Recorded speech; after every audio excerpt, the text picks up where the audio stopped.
Hi, thanks for joining us again. Today we are visiting Crich Tramway Museum in Derbyshire.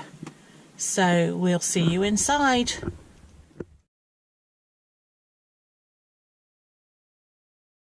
Okay, so we've arrived. We've paid our entrance fee. We got a discount for George, less able child, and we had a discount for John. Oops, there you are. Couldn't see you then. Less able adult, and I got a free ticket as a carer. So we've arrived, and obviously we can see a tram line to start with and an old red phone box. So we're walking this way, which is kind of towards the village. We should try and avoid the cobbles where possible. So we're walking down to the village. Oh, can't quite see our first tram. There's a tram shed over there.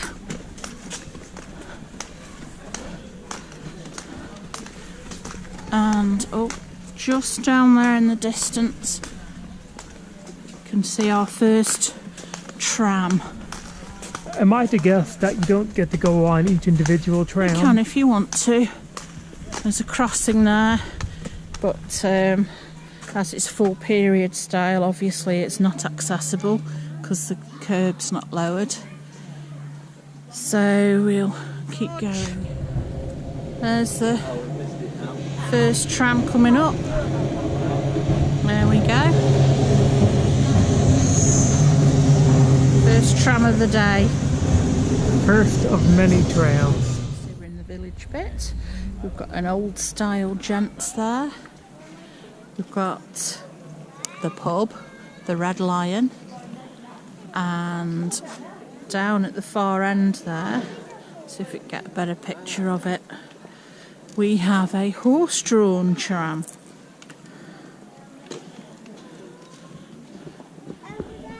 This bit on the left here, I understand that if you've got an old vehicle that you're willing to park up for a few hours, you can get in for free. So, quick look inside the pub as we're going past. Keep going, George.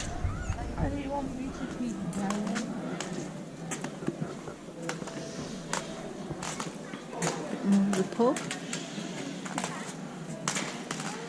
A bit closer to the trams now.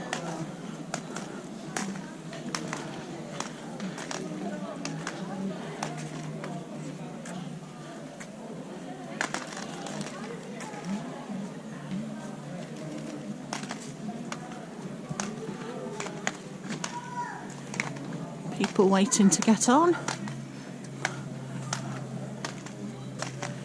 Some shops there, and newsagents. There's a cafe up there, Rita's Tea Room.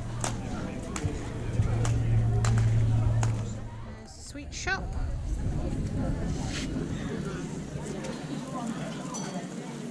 There's another tramway en route. And for you Doctor Who fans, there's a police box. And there's another telephone box over there. These are working phone boxes, are they not? No. Oh, and there's the horse-drawn tram coming down. What a beautiful horse. Oh, it's pulled by one horse. Pulled by one horse. Big Shire horse. Called Joseph, according to the thing round his neck. There's our horse-drawn tram again. There's Joseph. Yeah. So, bringing Joseph round. So now we can go back the other way.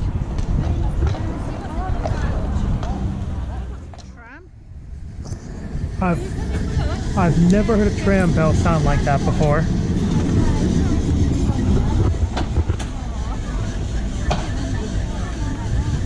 That's Obviously not a British tram.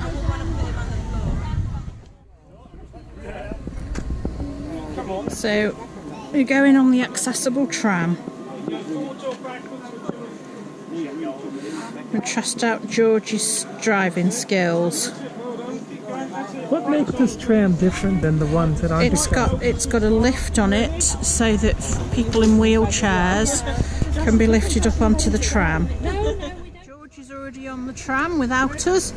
We will be joining him, possibly. No, we will be joining him.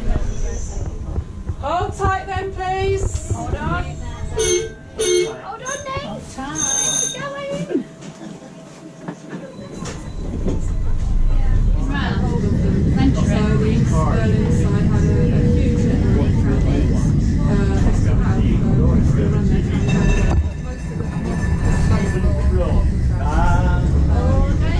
Got rid of things.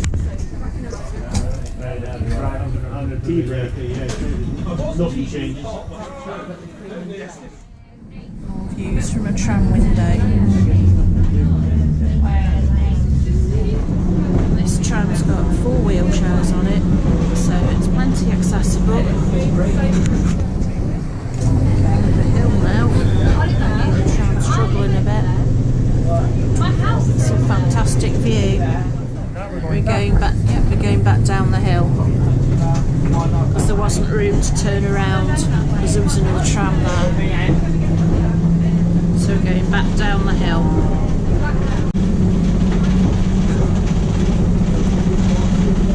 Great view out of the window there. Okay, we're in the workshop, and this is the restoration of Glasgow Tram 812. And we can see the workshop down there.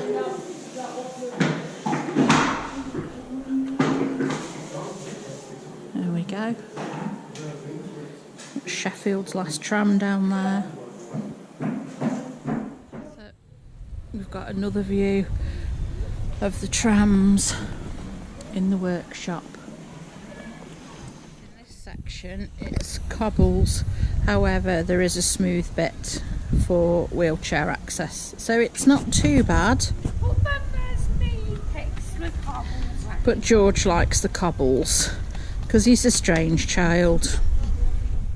Some Blackpool trams down there. So one behind it, I don't know if you can see it on the camera, it's going to the pleasure beach. I don't know if they've still got trams running in Blackpool because I haven't been to Blackpool in years. There's another Blackpool tram. We've got more of the trams in storage here that we can see there. Apparently they've got about 60 trams here.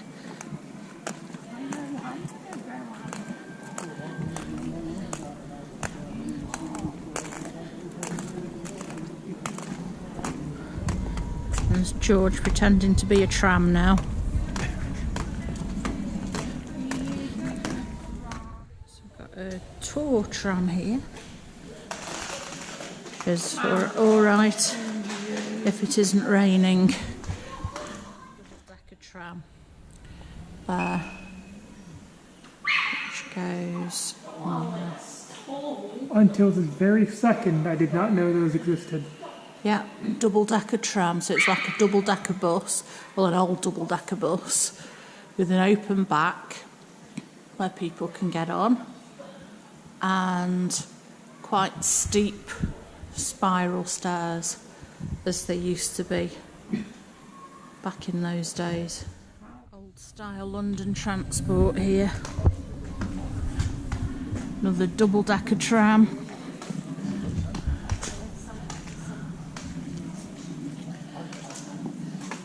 Bit different than the London buses that you see nowadays. So we're in an exhibition hall now that has got quite a few different types of trams. How many types of trams are there? Got a very old one there. What's that one? Let's go and have a look what this one is.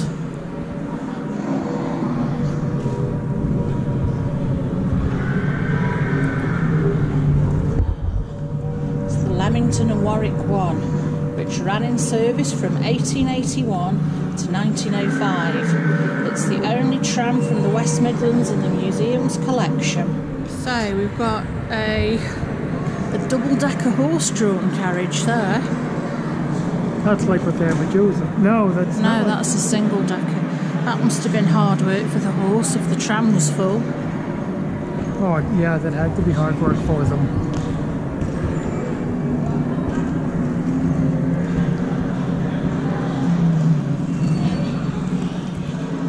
We've got a steam tram engine here.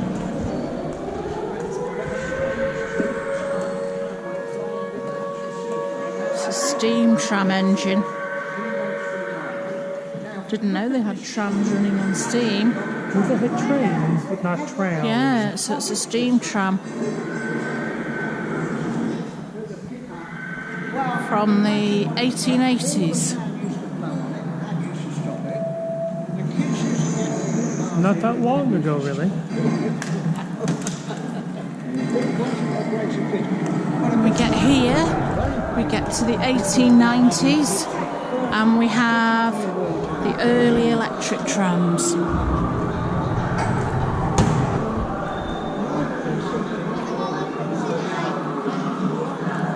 100 and something years ago. Yeah. And then we come to the 1910s, which are the wartime ones. It's getting quite modern here now. First World War. So that's a double deck one. As is this one.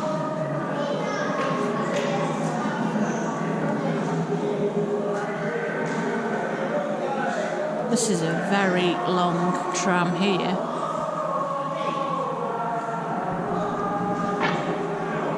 This is from the 1920s. Oh my goodness. So it's the beginning of the end of the tramways. Keep going, George.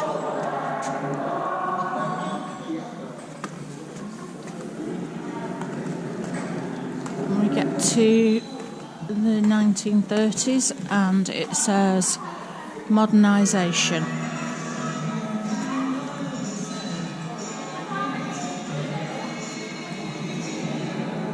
This saw the first big phase of tramway closures, it says.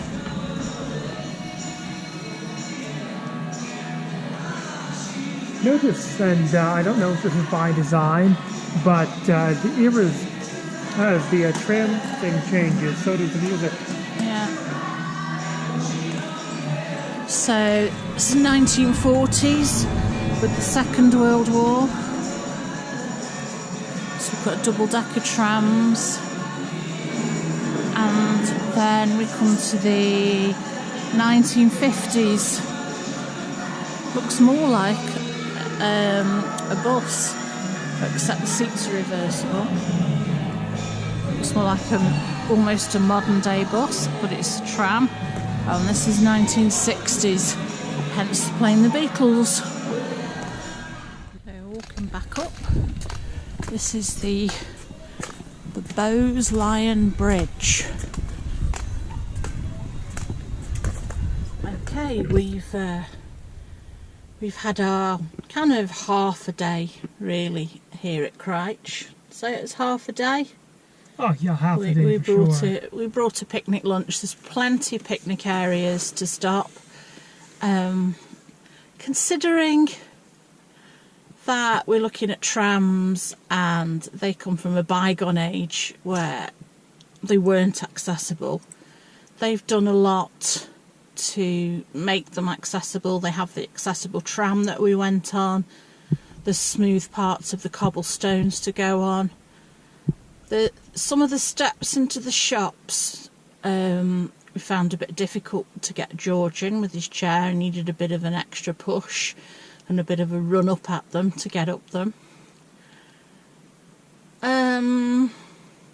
We didn't go around the country park. There's a country park here because there's some quite steep hills there, and some of us are not very fit and overweight, so we didn't do those. I'll give you a hint. This body does not do hills or stairs well. Okay. My glasses are steaming up. No, but we had a good day. Yeah, it was a very good day, and if you're in the area, you definitely owe it to yourself to come out. And if you've got a dog as well, they allow dogs in, so you can bring your dog for a day out as well. Which So we didn't do, unfortunately, and I miss Puff now. So thanks for tuning in, and we'll see you next time.